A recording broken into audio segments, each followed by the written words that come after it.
Olá, graça e paz. Vamos estudar a Bíblia?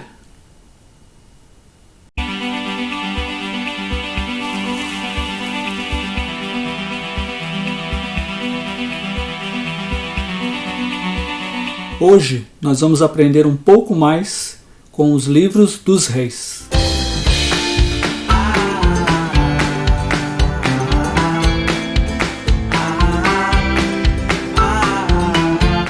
Os dois livros de Samuel, mais os dois livros dos reis, formam, na verdade, uma única obra.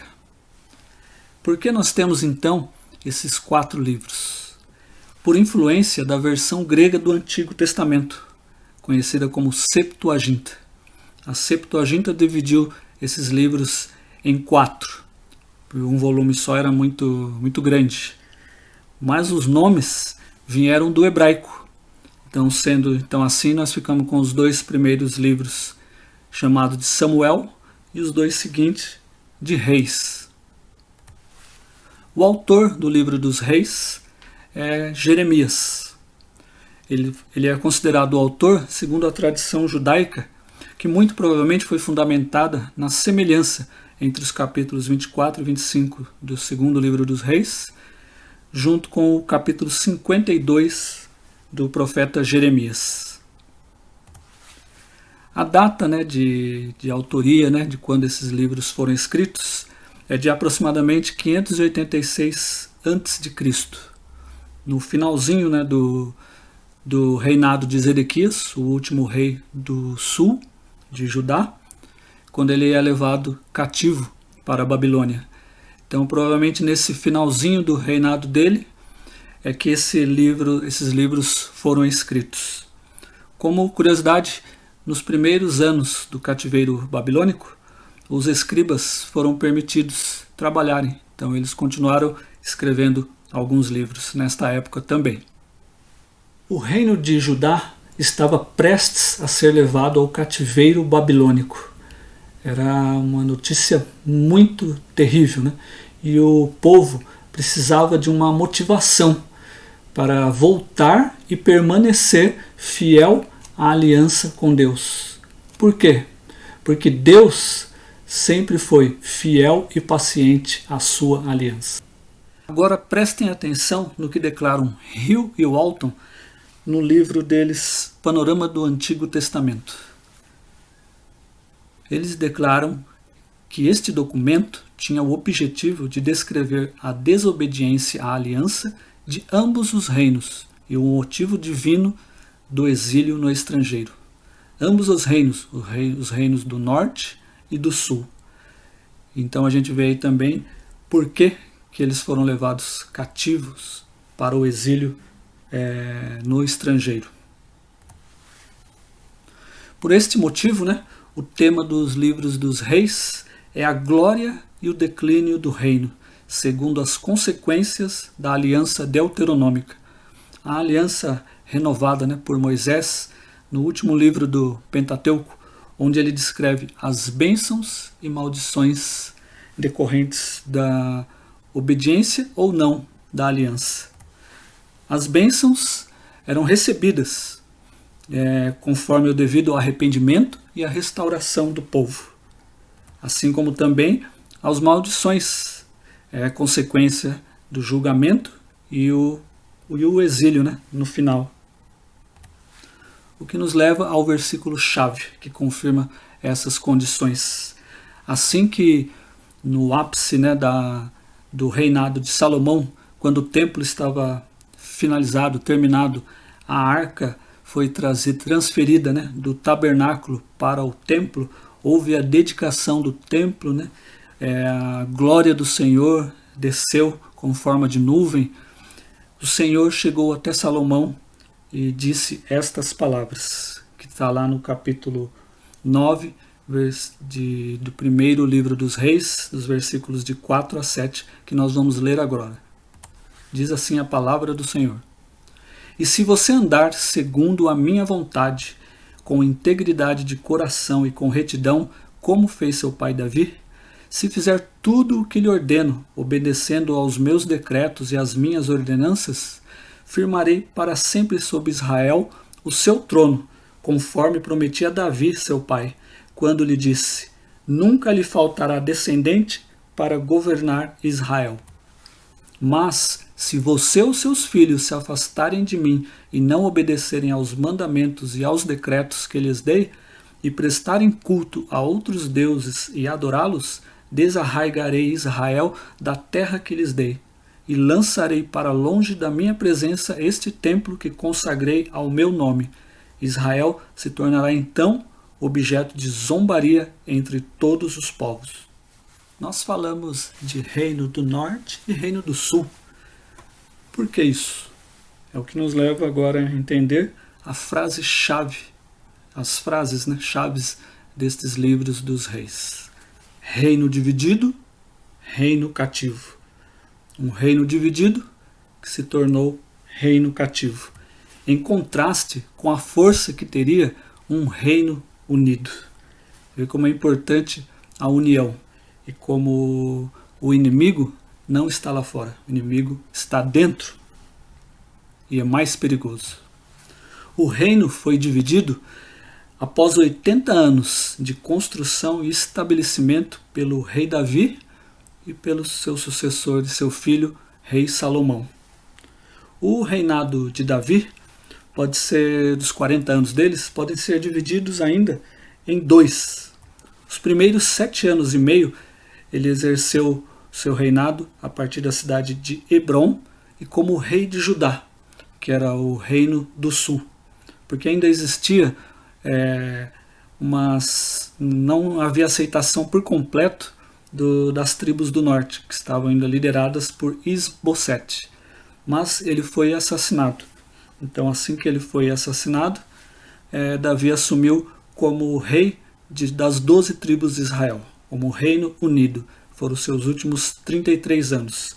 E reinando aí a partir de Jerusalém, que ele tornou a capital, e dali também, que tinha a região conhecida como Cidade de Davi. Os seguintes 40 anos do rei Salomão representam a Era de Ouro do Reino Unido. Foi quando o reino se expandiu mais ainda. O território de Salomão era maior do que o que Davi, seu pai, havia conquistado. Foi a época que ele conquistou também riqueza, teve paz, não havia guerras, então ele fez várias alianças com vários povos, com isso ele adquiriu riqueza, conhecimento, poder. Então foi a Era de Ouro de Israel. Mas como aconteceu isso? Como e quando houve essa separação de um reino unido para um reino dividido? Por que o sucessor do rei Salomão não prosseguiu com a prosperidade que já estava acontecendo no reino? Bem, podemos dizer que tudo começou com Roboão, filho de Salomão. Após a morte de seu pai, Roboão foi coroado rei como seu sucessor. Nesta mesma época, um grupo de representantes das tribos do norte se reuniram, tendo como líder Jeroboão. Eles foram até o recém-coroado rei fazer um pedido. Eles solicitaram uma redução do que eles chamaram trabalho árduo e jugo pesado que lhes fora imposto por Salomão. Roboão então pediu 3 dias para pensar e dar uma resposta ao povo. Foi então que ele se reuniu com os conselheiros mais velhos de seu pai, que o orientaram a ceder a este grupo para obter a lealdade dele. Mas ele rejeitou essa proposta e ouviu o conselho dos jovens como ele, rejeitando o pedido do povo da tribo do norte, dos representantes da tribo do norte. Com certeza eles não gostaram desta resposta. Foi então que o reino do norte rompeu definitivamente o vínculo com o reino do sul. E eles declararam para Roboão que não pertenciam à casa de Davi. Eles estavam querendo dizer que eles não eram mais representados pela dinastia de Davi. Eles gostariam de ter um reino independente. Roboão ainda tentou impor a sua decisão. Ele também não aceitou logo de cara assim a independência das tribos do norte. Por isso ele juntou 180 mil dos melhores soldados e se preparou para atacar, mas desistiu da empreitada após ser advertido pelo profeta Semaías, que disse para ele não lutar com seus compatriotas, não derramar mais sangue, porque tudo isso estava acontecendo conforme a vontade do Senhor. Ele então desistiu. Então agora Roboão era rei apenas das tribos do sul. As tribos do norte então se reuniram e coroaram Jeroboão como rei deles. Jeroboão foi para Siquém, fortificou a cidade e se estabeleceu ali.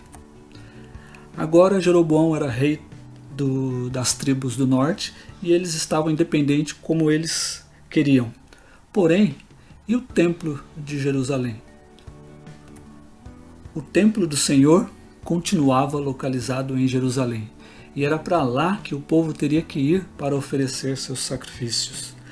Jeroboão ficou preocupado com isso, e temendo que esta ligação enfraqueceria seu domínio, ele pretendia eliminar a necessidade do povo do norte ter de viajar até Jerusalém. Foi então que Jeroboão mandou construir 2 bezerros de ouro, seguindo a recomendação de seus conselheiros. Um ele colocou em Betel e outro em Dan, as 2 extremidades do reino. Depois disso, ele declarou ao povo que não era mais necessário ir para Jerusalém. Jeroboão também construiu vários santuários, espalhou por todo o reino. E o pior, ele designou sacerdotes que não pertenciam à tribo de Levi. Um homem de Deus, um profeta anônimo, vindo de Judá, advertiu Jeroboão disso, mas Jeroboão não se arrependeu. O reino do norte era composto por 10 das 12 tribos de Israel. Ele também era chamado de Israel. Houveram 19 reis, porém 9 dinastias.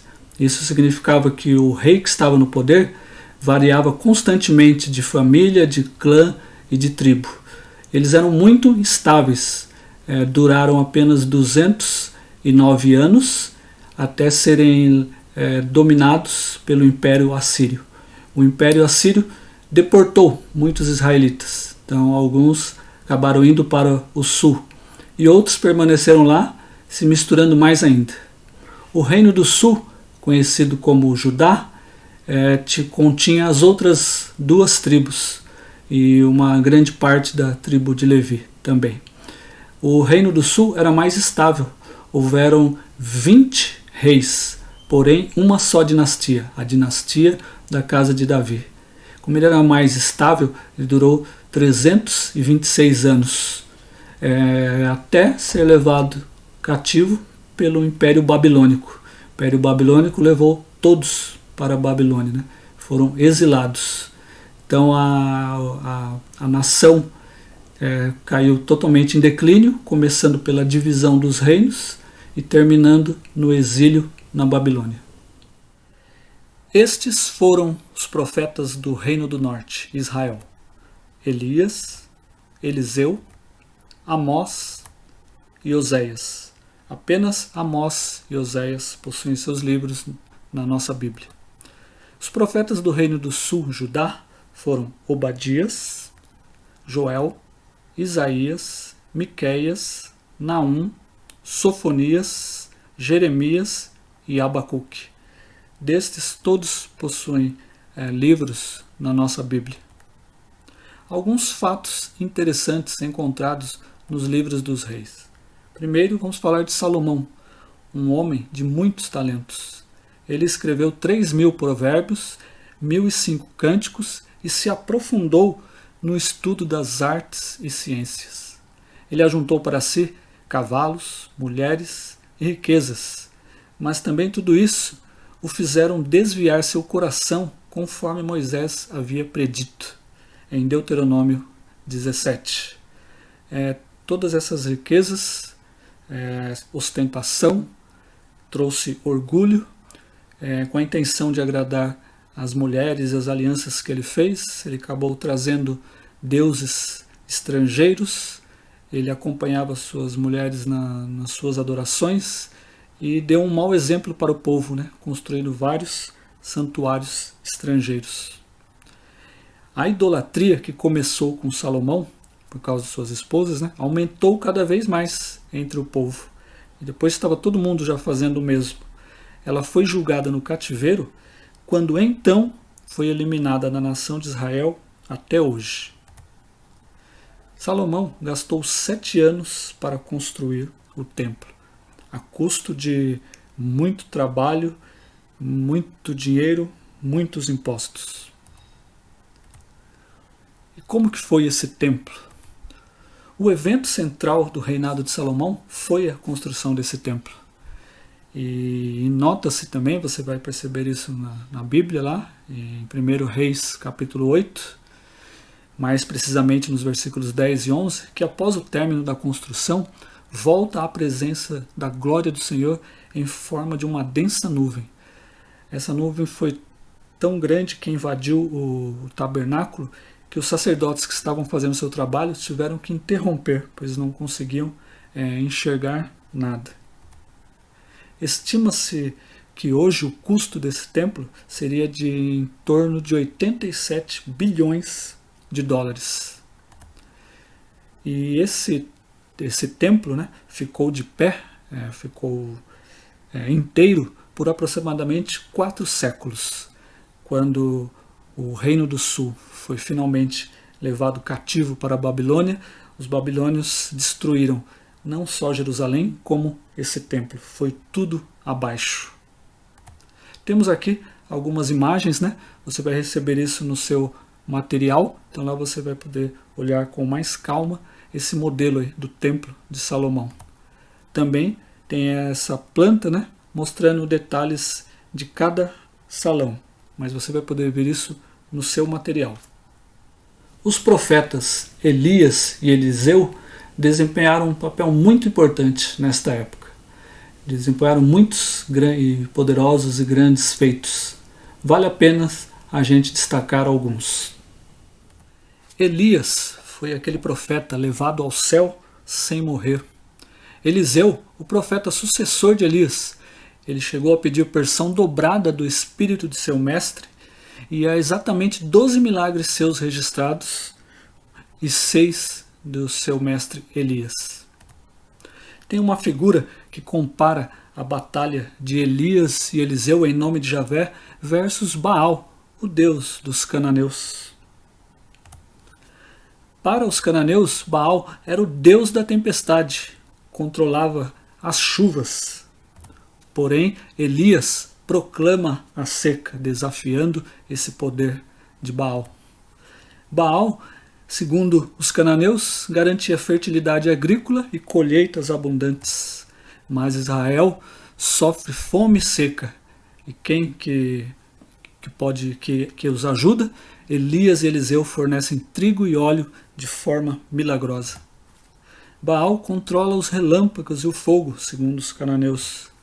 Mas Elias ordena que fogo caia do céu em nome de Javé.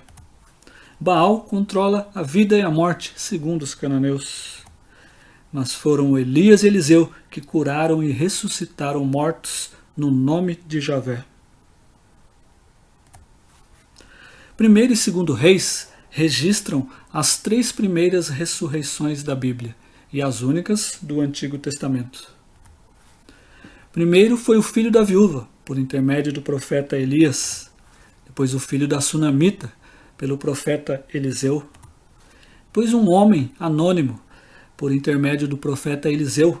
Esse homem foi colocado no túmulo de Eliseu e ao tocar nos ossos do profeta moribundo, voltou à vida.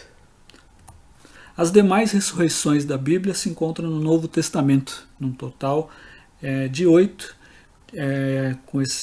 tirando a do próprio Jesus Cristo.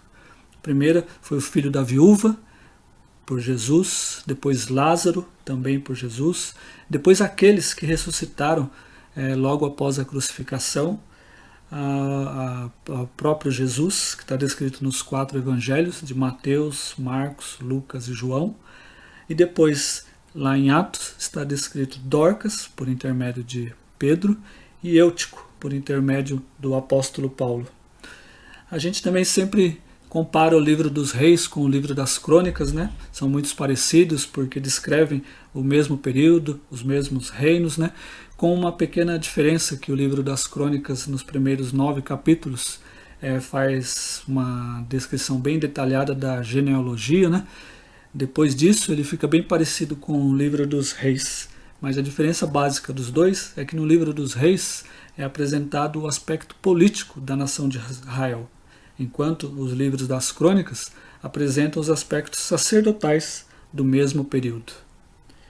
E assim chegamos ao fim do estudo de hoje. A bibliografia vai estar no material que vocês irão receber também.